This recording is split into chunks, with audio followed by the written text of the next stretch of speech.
Imagine like someone handing you a flawlessly accurate, highly detailed map of the human nervous system. But imagine they drew that map 2,000 years before the invention of the microscope. Right, you'd be completely blown away. Exactly. You wouldn't just be impressed, you'd be asking, how is that even possible? Because, I mean, when we think about ancient history, we usually just picture ruins. You know, dust, eroded statues, lost knowledge. We assume time basically erases everything of scientific value. Yeah, that is definitely the default view of history. We look at, say, fragments of pottery or myth, and just assume these were primitive people taking wild guesses at how reality worked.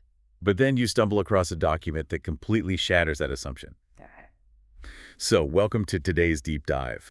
We are looking at a wildly fascinating document from the Arcane Academy Press, and it's titled The Survival of Hidden Knowledge: Ancient Systems, Modern Proof. And it is such a compelling read. Oh, it really is. We're talking about esoteric traditions here. Hermeticism, Kabbalah, Sufism, Buddhism, Freemasonry. These systems survived centuries of fire, religious persecution, and massive institutional suppression. I mean, they were actively hunted down. Yet they're all still here today. So the mission for you, listening right now, and for us today, is to figure out why. Like, why did they survive? Well, the source material offers a brilliant counter-narrative to that exact question, because it argues they didn't survive because of magic or, supernatural protection or even just sheer luck. They survived because they encode structural truths. Structural truth. Okay, let's unpack this, because what we're really talking about here is modern science actually acting as the unintended proof for ancient mysticism. Exactly. The premise is that these wildly different traditions are essentially separate expeditions that ventured into the uncharted territory of human experience, and somehow they all came back with the exact same map of human consciousness and biology. Which is wild. It really is. They documented patterns that are real, repeatable, and deeply consequential. And to get there, we really have to start at the absolute ground layer. Because before we can talk about how humans interact with the universe, we have to define what the universe is actually made of, right? Which brings us to the most radical shared claim across all these traditions. They unanimously assert that consciousness is not a byproduct of matter. It's the substrate. So it's a foundation itself. Yes, it is the foundation from which matter arises. Like in Hermeticism, the core axiom is the all is mind. The Vedantic tradition insists that individual awareness and universal awareness are identical. Oh, interesting. And then Buddhism has this concept of emptiness, which it isn't a void, but rather the idea that no phenomenon has independent physical existence outside of a shared field of awareness. Okay, I have to stop you there because that flies completely in the face of my high school biology class. Mm-hmm. We are taught that you have a physical brain, you have neurons, they fire chemical signals, and somehow, boom, you get a conscious thought. You're saying the ancients thought it was the other way around. Yeah, I mean, think about the huge gap in that high school biology lesson. Neurons fire, and then somehow you experience the color red or the feeling of love. Modern science literally calls that the hard problem of consciousness. Right, because how does a physical thing make a feeling? Exactly. Philosophers and neuroscientists have tried for decades to explain how physical, dead matter magically gives rise to subjective experience. The strictly materialistic approach just hits a brick wall. But serious scientific inquiry is actually starting to pivot. How so? Take Giulio Tononi's integrated information theory. It's gaining massive traction in neuroscience right now. Instead of trying to find like a specific glowing dot in the brain where consciousness lives, this theory proposes that consciousness is actually a fundamental property of reality itself. Like mass or gravity? Yes, exactly like that. The theory mathematically argues that any system capable of integrating information has some degree of consciousness. So a rock has almost none, a human brain has a massive amount, but the property itself is baked right into the fabric of the universe. Wait, really? So it's like a sliding scale of awareness built into the physics of reality? It appears that way. And we see empirical anomalies supporting this, like the Princeton Global Consciousness Project. They ran this experiment starting in 1998, placing random number generators all over the globe. Just constantly flipping electronic coins, basically. Easily. Heads or tails, perfectly random. But they found that during major collective human events, like the tragedy of 9/11 or massive global celebrations, the random number generators stopped being completely random. Wait, the machines reacted to us? They did. The data skewed significantly. It strongly suggests that a concentrated collective human consciousness physically interacts with electronic systems in ways our current physics just cannot fully explain. So if I'm understanding this, instead of the brain being a computer that generates its own Wi-Fi signal, these ancient traditions are arguing the brain is just a router. It's picking up a Wi-Fi signal that already blankets the universe. That is a near-perfect analogy. Your brain is tuning the signal, shaping it, but it isn't producing the raw signal from scratch. And if you look closely at quantum physics, this starts to look a lot less like mysticism and more like a description of actual mechanics. Oh, I was wondering when quantum physics would enter the chat. How does quantum mechanics actually support a 2,000-year-old Buddhist idea? Look at the 2nd century Buddhist philosopher Nagarjuna. He developed a profound analysis of reality called interdependence. He essentially argued that an object only exists in relation to other objects. Nothing has an intrinsic, standalone state when nobody is interacting with it. Okay, makes sense. Now, fast forward 18 centuries. Physicist Carlo Rovelli develops the relational interpretation of quantum mechanics. Rovelli argues that an electron doesn't actually have a fixed position or speed on its own. It's just a probability, right? Right. It only takes on physical properties when it interacts with another system. Before that interaction, it is just a field of probabilities.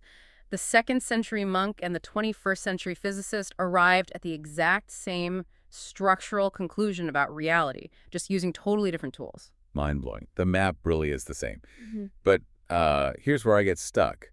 If consciousness is this universal Wi-Fi signal, how does the human machine actually receive it? Because historically, a lot of religions treat the physical body like a burden, like something sinful you have to transcend or escape. Well, the esoteric traditions take the exact opposite stance. They universally agree that the body isn't an obstacle. It is the highly specialized hardware required to tune into the signal.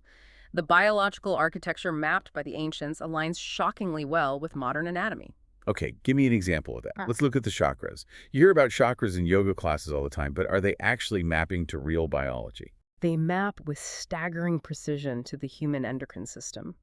For thousands of years, the Vedantic tradition described 7 primary energy centers running up the central axis of the body. They claimed these centers governed everything from survival instincts to higher awareness. So if you overlay that onto anatomy... Yes. If you overlay that ancient map onto a modern anatomical chart, those 7 centers perfectly align with our 7 major endocrine glands. Wait, really? So the root chakra, which they say is all about fear and physical survival, sits exactly where the adrenal glands are located, which pump cortisol and adrenaline to govern our fight-or-flight response. Oh, wow. And the crown chakra, sitting at the top of the head, associated with enlightenment. Maps perfectly to the pineal gland in the center of the brain, which regulates melatonin and our deepest physiological cycles. They were mapping the chemical cascade of the human body through pure internal observation. But, it goes beyond the glandular system, too. Consider the Sufi tradition's absolute obsession with the human heart. In their writings, the heart isn't just a pump. It's the primary organ of spiritual perception. Right. But biologically speaking, the heart is just a muscle that moves blood around. Why wouldn't they focus on the brain for perception? Because biologically speaking, the heart isn't just a muscle. The Montreal Heart Institute discovered something incredible. The cardiac plexus actually contains around 40,000 independent neurons. Wait, so it has a brain? It literally has its own intrinsic nervous system. It can learn, remember, and make functional decisions completely independent of the cerebral cortex. In neurocardiology, they literally call it the heart brain. Okay, that changes things. So the heart is actually thinking in a physiological sense. It is processing. Furthermore, the HeartMath Institute has demonstrated that the human heart generates the body's most powerful electromagnetic field. It is roughly 60 times stronger in electrical amplitude than the brain's field. 60 times. That's huge. It is. And they found that when a person achieves a state of high heart rate variability coherence, which basically means the intervals between your heartbeats are smooth and rhythmic, it actually enhances the function of your prefrontal cortex and physically lowers your cortisol levels. Okay, here's where it gets really interesting. Because the Sufis have this practice called dhikr, right? Where they do this repetitive chanting and rhythmic breathing. If rhythmic breathing creates this heart-brain coherence, are you saying a 1,400-year-old chanting circle was basically early biohacking? It's an undeniable physiological technology. Through the lens of modern biology, Deeker is a perfectly engineered protocol for achieving heart rate variability coherence. I mean, they didn't have the word cortisol, but they knew exactly what physical actions optimize the human instrument. That makes perfect sense. The late Dr. Candace Pert, a pioneering pharmacologist at the National Institutes of Health, proved this when she discovered that neuropeptides, which are the chemical molecules of our emotions, aren't just floating in the brain. The receptors for these molecules are distributed throughout the entire body's tissue. She called the body the second brain. So if you have a traumatic experience or, I don't know, even a profound joy, the memory of that emotion isn't just a file in your head. It's literally locked into the physical tissue of your body. You can't just think your way out of it. You have to use the hardware to process it. Precisely. And this structural mapping shows up in the nervous system too. Let's look at the Kabbalistic tree of life. It's built on 3 vertical pillars. You have the pillar of severity, the pillar of mercy, and the middle pillar of equilibrium. Now, in 1994, Dr. Stephen Porges revolutionized psychology with his polyvagal theory. He identified 3 hierarchical responses in the human autonomic nervous system. Okay, what are the 3 responses? First, there's the dorsal vagal shutdown. This is the oldest evolutionary response. It's freezing, collapsing, or disconnecting when overwhelmed. Which perfectly describes me at a stressful family Thanksgiving. Just staring blankly at the mashed potatoes, completely shut down. Exactly. Then you have the sympathetic nervous system fight or flight. This is mobilization, anxiety, aggression, arguing over the Thanksgiving turkey. And finally, the most evolved state, which is the ventral vagal social engagement system. This is where you feel safe, connected, and balanced. Wait, shutdown, mobilization, and social connection, severity, mercy, and equilibrium. Yes. The 3 biological states of the human nervous system perfectly mirror the 3 pillars of the Kabbalistic map of the soul. That is wild. Okay, so if the body is the hardware, the router receiving the universal signal, what is the actual signal made of? Because the source text makes a massive point about geometry and vibration. It claims everything vibrates and everything scales. But if everything is just vibrating, why doesn't reality look like a blurry mess? How does vibration build a solid structural reality? Let's start with the Hermetic principle. Nothing rests, everything moves, everything vibrates. In the context of modern quantum field theory, that is a literal description of reality. Think about the Higgs field in particle physics. Okay. Particles are not solid little billiard balls. They are localized vibrations or excitations in underlying invisible fields. What you perceive as solid mass is just the resistance a particle encounters as it drags through that vibrating field. So matter is quite literally a mode of vibration. But how does a vibration equal the complex shapes we see in nature? Through a mechanism called cymatics.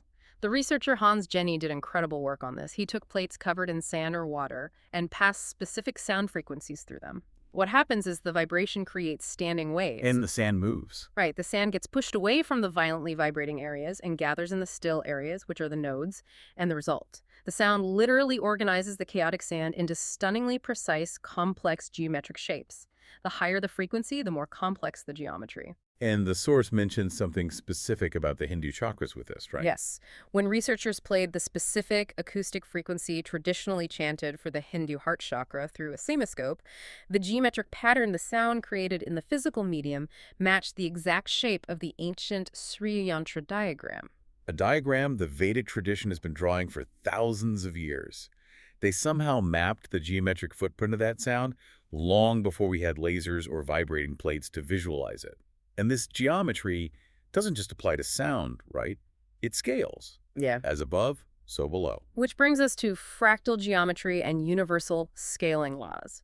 Benoit Mandelbrot popularized the math of fractals. These are self-similar patterns that repeat identically whether you are looking at them under a microscope or through a telescope.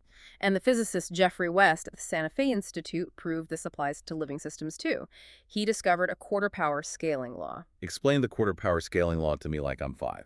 Essentially, as a biological system gets bigger, it becomes systematically more efficient at an exact mathematical rate.